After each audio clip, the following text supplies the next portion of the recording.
Bonjour, j'espère que vous allez bien.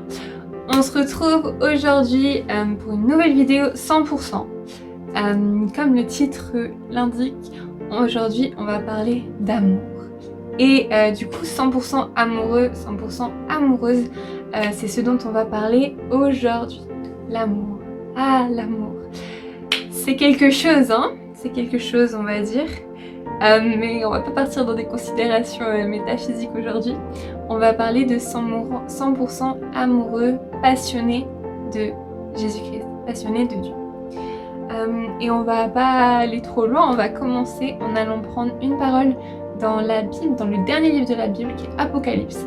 On va aller au chapitre 2 et on va lire le verset 4 qui nous dit ceci: « Mais ce que j'ai contre toi, c'est que tu as abandonné ton premier amour. » Donc ça c'est en fait dans l'Apocalypse, donc c'est le dernier livre qui compose la Bible, c'est en fait une vision que Dieu a montrée à Jean, qui était un des apôtres, qui concerne en fait les temps de la fin, donc qui concernait une époque future quand Jean y était. Et en fait ça commence avec des lettres, enfin des visions pour 7 églises qu'il y avait à l'époque, qui se retrouvent aujourd'hui au cours de différents âges. Et donc ça c'est par rapport à la première église, donc c'est l'église d'Éphèse. Et donc le reproche que Dieu fait à cette église, c'est d'avoir abandonné son premier amour.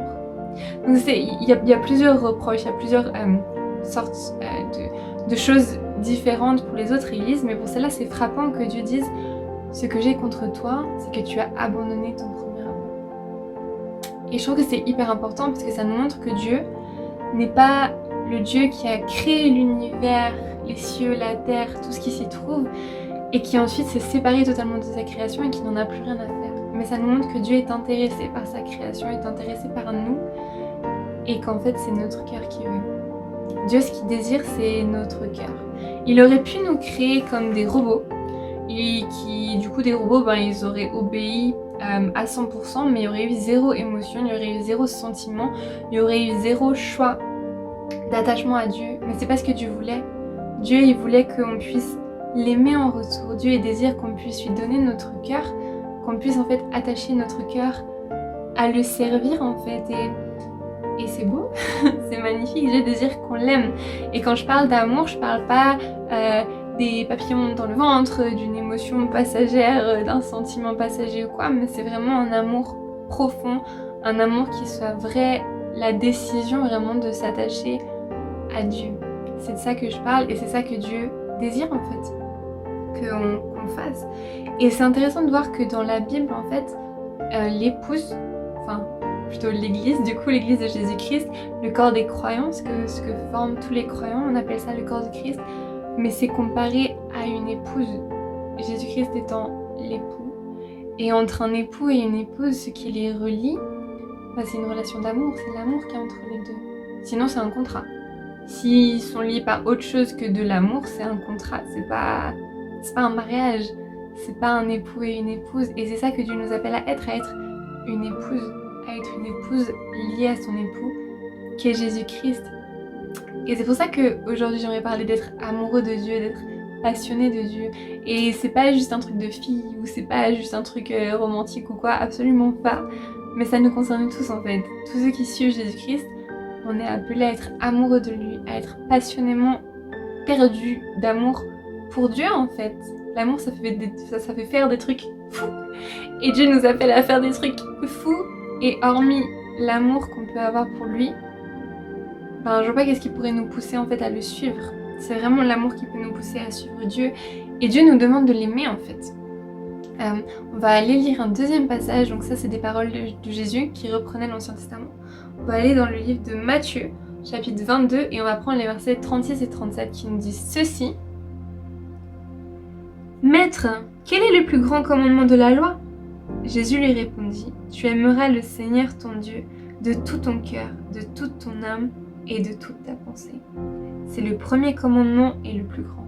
Et c'est intéressant parce qu'on pourrait croire que Dieu est demandé autre chose comme premier commandement. Mais là il dit, tu aimeras le Seigneur ton Dieu de toute ta pensée, de toute ta force, de tout ton cœur, de tout ce que tu es. En fait, Dieu nous demande premièrement qu'on l'aime, qu'on lui donne notre cœur. Il désire avoir la première place dans nos cœurs et comme mon ami dirait, toutes les autres places aussi en fait.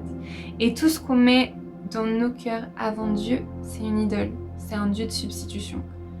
Et c'est pas bon en fait, Dieu est un Dieu jaloux.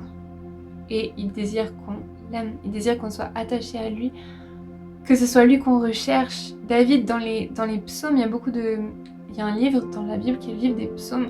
Et en fait, c'est beaucoup de chants, de cantiques qui ont été composés par plusieurs personnes, mais notamment par David, qui était un roi. Et dans plein de ces psaumes, on voit vraiment, il dit, mais je te cherche la nuit, le jour, je me délecte, je trouve mes délices à te chercher toi. Dis, fais de l'Éternel tes délices, que ce soit vraiment en Dieu, que tout notre amour soit fixé, qu'on soit amoureux de Dieu, qu'on soit passionné de Dieu. C'est ça qu'il faut en fait. Et c'est merveilleux en fait quand on est amoureux de Dieu, quand c'est lui qu'on veut suivre, quand c'est lui qui a la première place dans nos vies. Bah c'est ça en fait. En dehors de lui, il n'y a rien. En dehors de Dieu, il n'y a rien du tout.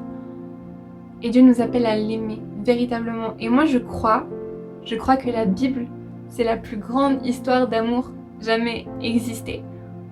Et c'est une histoire d'amour incroyable parce que c'est entre Dieu et nous.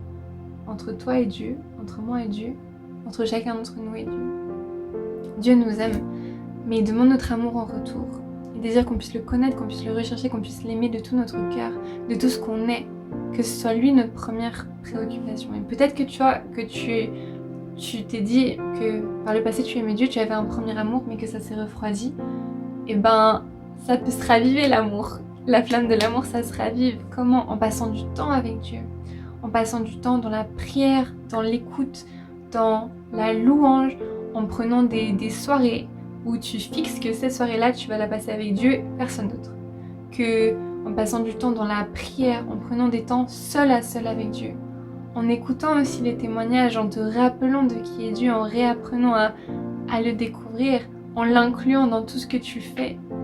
Parler avec lui à n'importe quel moment, tu cuisines, parle avec le Saint-Esprit, tu vas marcher, parle avec le Saint-Esprit à chaque moment en fait, de réinclure Dieu et d'être conscient de sa présence pour allumer la flamme en fait.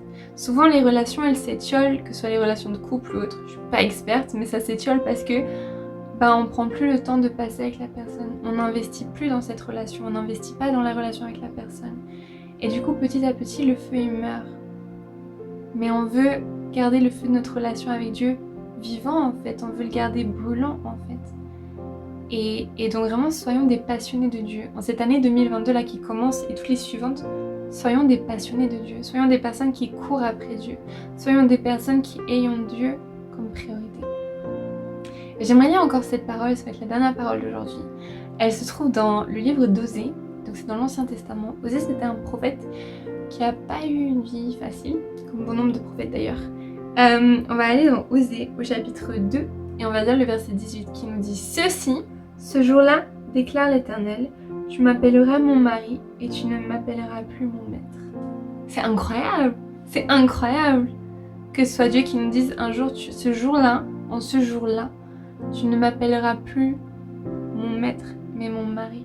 C'est incroyable, c'est que Dieu nous veut dans une intimité proche en fait, il veut qu'on puisse être proche de lui, que notre cœur soit à lui et qu'il puisse déverser aussi son cœur en nous. Donc c'est mon encouragement aujourd'hui pour toi, c'est ne sois pas juste un suiveur de Jésus, ne sois pas juste un disciple, mais sois passionné par lui.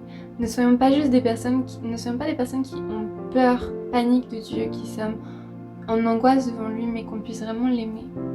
On nous dit que l'amour parfait bannit la crainte. Il est bon de craindre Dieu, mais pas d'avoir peur. Craindre dans le sens de respecter, de l'honorer, de reconnaître que Dieu est Dieu. Mais de pas avoir peur et de le suivre juste parce qu'on a peur qu'il pourrait nous punir ou peur qu'il puisse nous faire du mal. Non, Dieu n'est pas comme ça. Mais Dieu désire qu'on puisse l'aimer, que notre cœur soit à lui, totalement à lui. Donc voilà un peu ce que je voulais partager avec vous aujourd'hui. C'est la dernière vidéo de la série 100%, on l'a terminée. Mais peut-être qu'on en fera d'autres par la suite. S'il y a des choses que vous aimeriez aborder, n'hésitez pas à m'en faire part, que ce soit dans les commentaires, que ce soit sur Instagram, par mail, sur Discord. Je laisserai mes données quelque part sur l'écran. N'hésitez pas à laisser des commentaires, comme toujours à aimer la vidéo, à passer plus loin aussi. Et nous on se retrouve tout bientôt pour de nouvelles aventures. Si vous avez des sujets de prière, n'hésitez pas à me les donner aussi. Si vous avez des sujets de vidéos que vous voudriez qu'on aborde, n'hésitez pas à le faire. Je projette prochainement de faire des vidéos par rapport à la Bible et d'autres sujets. Je vais pas encore trop en dire, il faudrait que je prépare un peu plus. Mais je me réjouis. Et ben voilà, que Dieu vous bénisse. Et n'oubliez pas, soyons des passionnés de Jésus-Christ. À tout bientôt. Ciao!